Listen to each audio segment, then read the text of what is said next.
充滿活力的開帕武德替一審法律事務所開幕茶的氣氛。3、2、1，揭牌！在各界貴賓親友共同見證之下，正式揭牌。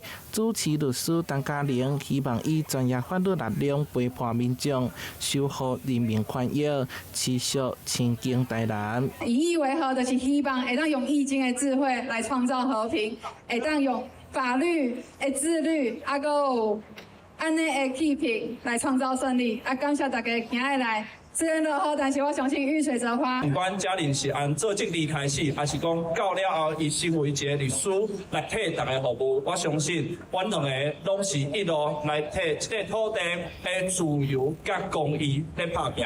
支持嘉玲就跟支持鍾玲一樣，一人共選，兩人服務；一人服務，兩人共選啊！哈，市府的服務也好，還是需要1週到3天好，還是都調解無成的時陣。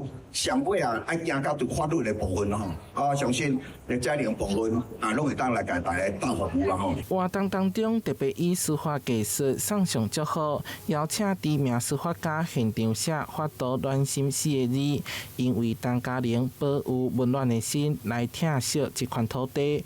事務所將秉持專業、誠信甲同理心的理念，希望提供民眾值得信賴的法律服務，甲議員李宗麟做伙服務社會。